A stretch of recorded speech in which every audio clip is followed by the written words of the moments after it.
안녕하세요. 저는 올해 33살 여자이고요. 직업은 군무원입니다. 젊은 나이인데 힘든 일을 겪어서 살기가 너무 힘이 드네요. 저는 살면서 이렇게 기가 막힌 경험을 해본 적이 없었어요. 오늘 이야기를 들어보시고 조언도 주시면 좋겠어요. 그럼 시작해 보겠습니다. 제 직업은 행정직 군무원입니다. 힘들게 1년간의 시험 공부를 통해 군무원에게 합격했어요. 남들은 군무원이라고 하면 찰밥통이니 회사 퇴사 걱정이 없고 나중에 연금까지 받으니 얼마나 좋은 직업이냐고 생각하죠. 그러나 그렇지만도 않아요. 물론 직업에 자부심이 있었지만 사람들이 생각하는 것과는 많이 다르다는 말이에요. 실상은 박봉에 어느 정도 연차가 있어야 삶의 질도 좋아지고 봉급도 올라가고 그때까지는 돈 벌기 참 힘들더라고요. 일반 직장인 친구들은 가끔 여행도 하고 바이러스 시국에도 걱정 없이 월급 나오는 저를 부럽다고 하더라고요.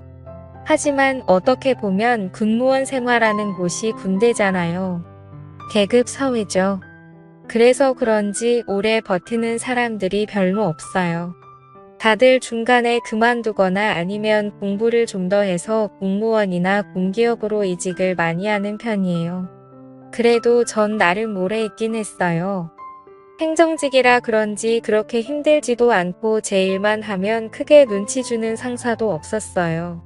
이렇게 한 직장에서 일하면서 남편을 만나 결혼도 했습니다. 남편은 육군 소령이고요.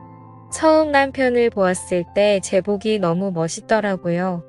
군대이지만 항상 부하 직원들에게도 잘 대해주고 멀리서 보고 한눈에 이 사람이 진짜구나 하고 생각했어요. 신랑은 지원병과에서 일하고 있고 그쪽 일도 행정일이다 보니 서로 회의를 자주 하게 되고 그런데 군인과 민간인이잖아요. 군인들이 좀 막힌 데가 있어 한 번씩 의견이 잘 맞지 않더라고요. 그렇게 싸우다 보니 정이 들기도 하고 다른 사람 만날 시간은 없고 매일 얼굴 보는 사람은 그 사람이고 그러다 보니 연애도 하게 되더라고요. 그렇게 몇 개월 연애하다가 자연스럽게 결혼 이야기가 오고 가게 되었습니다. 사귀다 보니 나쁜 사람 같지는 않았어요. 그리고 비슷한 일을 하고 있어 결혼하면 좋은 점이 많을 거라 생각했어요. 그래서 결혼을 해도 되겠다 생각했습니다. 그렇게 누가 먼저 알 것도 없이 결혼을 진행하게 되었고 우리는 동료들의 축복 속에 부부가 되었습니다. 부대장님의 배려로 해외로 신혼여행도 길게 다녀올 수 있었어요. 그때만 생각하면 꿈만 같은 시간이었고 앞으로도 계속 이렇게 좋은 일들만 가득할 거라 생각했어요. 신혼생활은 너무나 행복했어요. 같은 부대에 근무하니 집에서도 보고 직장에서도 보고 가끔 지나가다 눈 마주치면 아무도 없는 창고에서 둘만의 야릇한 시간을 갖기도 하고 이래서 사람들이 때 되면 결혼하고 나의 반쪽을 찾는다고 생각했어요. 그런데 신혼생활 6개월쯤 지나면서 결혼 생활에 대한 환상이 깨져버렸습니다. 신랑이 지원병과에서 전투병과로 옮기면서 서로 얼굴 볼 일도 없더라고요.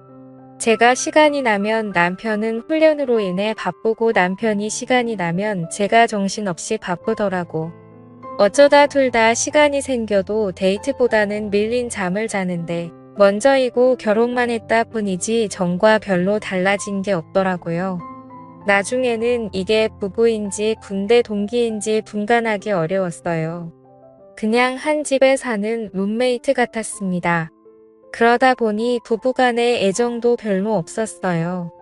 남들은 신혼 때 더 불타오른다고 하는데 그럴 시간도 없어.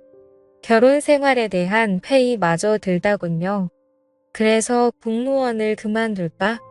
하고 생각도 했었는데 하지만 이 일을 하려고 공부한 시간도 아깝고 이때까지 몇 년이니 걸린 진급과 경력이 너무 아깝더라고요.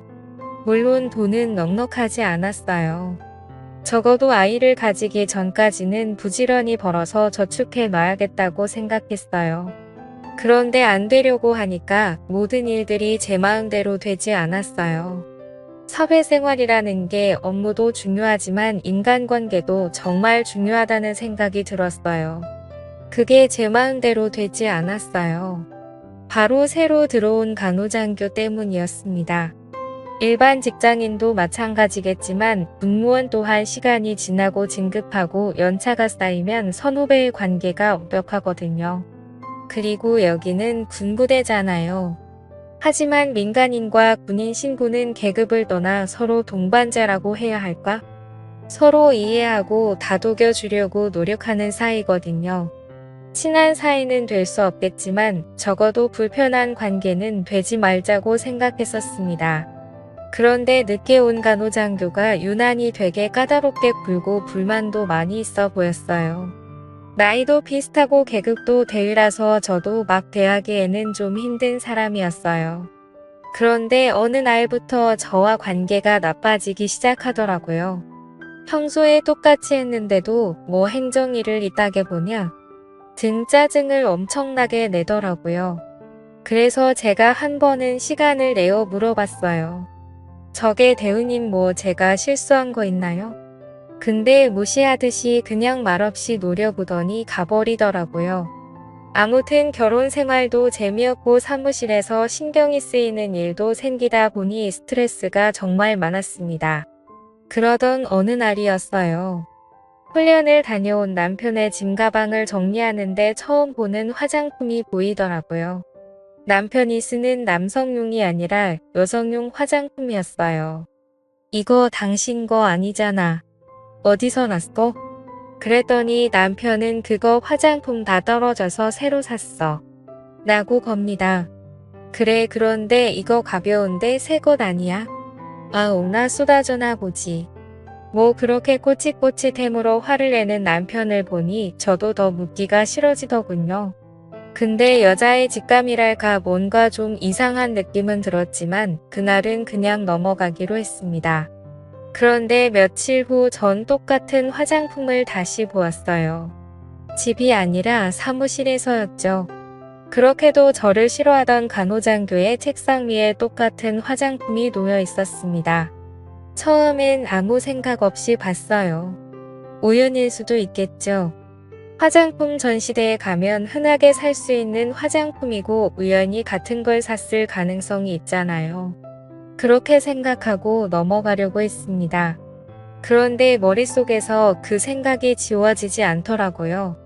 자꾸만 뭔가 쌓은 기분이 들었어요. 그때부터 저는 그 두 사람을 유심히 살펴보기로 했습니다. 회사에서는 간호장교의 행동을 주시하고 집에서는 남편을 능히 살펴보았죠. 그런데 딱히 이상한 건 없더라고요. 뭔가 증거가 될 만한 것들은 잡히지 않았어요. 어쩌면 제가 너무 예민하게 생각한 걸 수도 있겠다 생각했습니다. 그때에는 정말 스트레스로 잠도 잘 못 자고 그랬거든요. 신경이 예민한 상태였기는 했었어요. 그렇게 잊어버리고 지나가려는데 어느 날 충격적인 이야기를 듣게 되었습니다. 늦은 점심을 먹고 사무실로 돌아왔는데 사람들 몇몇이 모여서 이야기하고 있었어요. 그러다가 내가 다가가자 사람들이 황급히 자리를 뜨더군요. 괜히 내 눈치를 살피면서 헛기침을 하는 사람도 있더라고요. 이상한 낌새를 눈치챈 저는 제일 친한 후배를 붙들어 물어봤습니다. 무슨 이야기를 했냐고 물었더니 그 후배가 망설이다가 제게 사실을 이야기해주더군요. 어젯밤에 누가 남편을 봤는데 그 간호장교와 모텔에서 나오더라 합니다. 소문날까봐 몇몇 사람들끼리만 이야기하고 있는데 제가 그걸 보고 추궁을 했던 거죠. 그리고 그거 사실이냐고 사람 얼굴 잘못 근본 증거 아니냐고 물어봤어요. 매일 보는 사람인데 잘못 볼 리가 없겠죠. 일단 후배의 사람들한테 얘기는 더 이상 퍼져나가지 않도록 입단속을 시켰습니다. 가슴이 답답하고 정말 미치겠더라고요.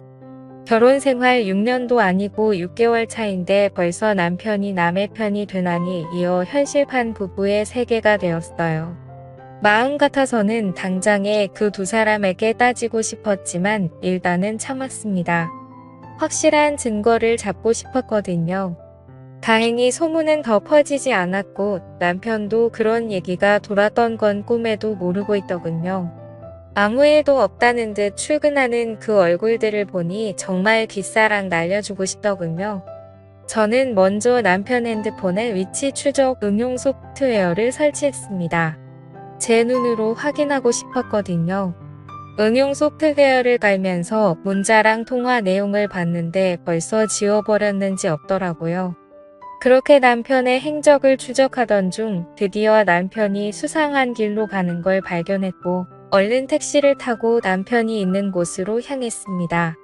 위치 신호는 뒤 골목에 있는 모텔에서 멈춰 신호가 잡히더군요. 저도 그 앞에서 한참 동안 잠복해 있었어요. 얼마 후 예상대로 남편과 그 간호장도는 나란히 손을 잡고 같이 나오더군요. 그걸로 증거는 충분했습니다. 하지만 전 바로 행동하지 않았어요. 그렇게 시시하게 끝내고 싶지 않았거든요. 일단 두 사람이 같이 있다는 증거는 확인했으니 그냥 이대로 끝내기에는 너무나 화가 나더라고요. 어떻게 할까 고민하다가 한 가지 방법을 찾았어요. 일단 사무실에 연차를 내고 친구들과 일주일 정도 제주도 여행을 갔다고 남편에게 허락받았어요. 그 전에 저는 집에 몰래 카메라를 설치했습니다. 핸드폰으로 집안 상태를 볼 수 있는 카메라였어요. 고화질의 소리도 녹음되는 기종으로 샀습니다. 물론 남편은 모르게 숨겨두었죠. 어차피 남편은 집안일에 관심이 없어서 그런 사소한 변화는 눈치도 없었거든요. 남편 성격상 일주일 동안 집을 비우게 되면 틀림없이 그 간호장교를 불러들일 거라고 생각했어요. 그리고 그 예상은 적중했습니다. 오래 걸리지도 않더군요. 제가 집을 비우자마자 간호장교가 들어오더군요. 그리고는 더 이상 말하지 않아도 알겠죠. 어떻게 신혼부부 집에서 그럴 생각을 했는지. 남편도 남편이지만 그 간호장교 정말 뻔뻔하더라고요. 그렇게 녹화된 영상은 모두 저장해 두었어요. 제주도 여행에서 집으로 왔을 때 아무 일 없다는 듯 생활했습니다. 얼굴만 봐도 토가 나올 것 같았어요. 그리고 드디어 폭탄을 터뜨릴 날이 밝았습니다. 월요일 오전 행정직원과 관련된 사람들과의 미팅 시간. 간호장교는 오늘도 멋있는 표정으로 들어오더라고요. 그래, 그 표정 얼마나 오래 가나 보자 하고 생각하니 웃음이 나왔어요. 드디어 회의 시작.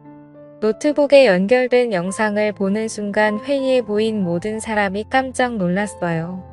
생각하지 않았던 영상이 나오자 처음에는 수근거리기만 하던 사람들이 영상 속 주인공들의 얼굴이 보이자 나지막이 소리를 내더라고요. 회의실은 완전히 아수라장이 되었습니다. 영상을 끌 생각도 못하고 다들 당황해서 하고 있었지요. 그러다가 뒤에서 이게 무슨 짓이야 라는 소리가 들려왔어요. 충격과 공포가 가득한 목소리였어요. 그리고는 손을 바들바들 떨면서 저를 노려보더라고요. 저도 지지 않고 같이 노려봤습니다. 이거 사생활 침해 아니야? 당신 고소할 거야 라고 하더군요. 그래서 저도 그래 어디 고소 한번 해봐 내가 당하고만 있을 것 같아? 라고 해주었어요. 상황이 이렇게 되자 분노를 주체하지 못한 간호장교는 그 자리를 박차고 나가버렸어요. 공개적으로 망신당했으니 군생활 똑바로 할 수는 없었겠죠. 그 후로 들리는 소문으로는 전 남편과 간호장교는 그 사건이 벌어진 이후로 서둘러서 제대를 하게 되었다고 하더군요. 저 또한 이혼과 몇 년간의 군무원 생활을 정리했답니다. 그리고 지금은 다시 공부해서 5급 행정직 공무원에 취업했습니다. 지금까지 제 이야기 들어주셔서 고맙습니다. 이렇게라도 이야기하니 속이 시원하네요. 오늘도 건강한 하루 보내시고요. 그리고 항상 남자 조심, 여자 조심, 사람 조심하세요. 감사합니다.